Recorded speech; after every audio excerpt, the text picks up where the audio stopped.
yaakaar judd na de yaakaar am na ca pétrole ba laaste dama ne la Sangomar day waaw lañ doon xaar ca moom noone waaw da koo romb di wéy laa la wax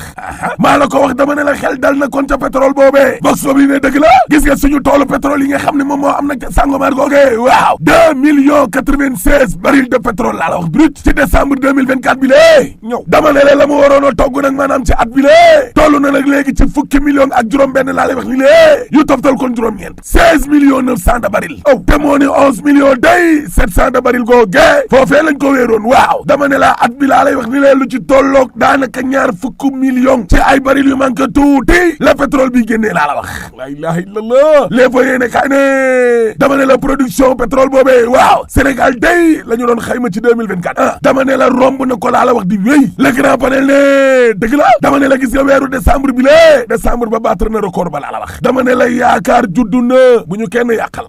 yàqal laa la wax bu ñu kenn yàqal sur quotidien ne production pétrole boobee ca Sangomar 2,96 barils ci weeru décembre 2024 bi lée yàgg na la ilaha illallah waa li neexul kay enquête quotidien ne gis nga Sangomar googee waaw objectif initial bi nga xam ne moom la ñu jëloon ci at mi day 11,7 millions de barils pour 2024 la ñu waxoon dépassé na ko gaa yaa ngay dem te 16,9 millions laa la wax dama ne la yaakaar juddu na dee ci wàllum pétrole googee dëgg la l'indépendant yéene kaa ne waaye cat li kay mooy wàllum taux de chômage ba mar di Italie Sénégal daal xam naa ne waa ANSD ñoom ñoo ko xam ne dee ma ne ca ñetti weer yi waaw dama ne la mbir ma ca boppam yéeg na taux de chômage ba ca boppam kon kaw la jëm le public yéene kaa ne chômage ba kay yéeg na ba 20,3% allahu akbar maa la wax li vox boobu li ne waa ANSD day ñoom ñoo ko wax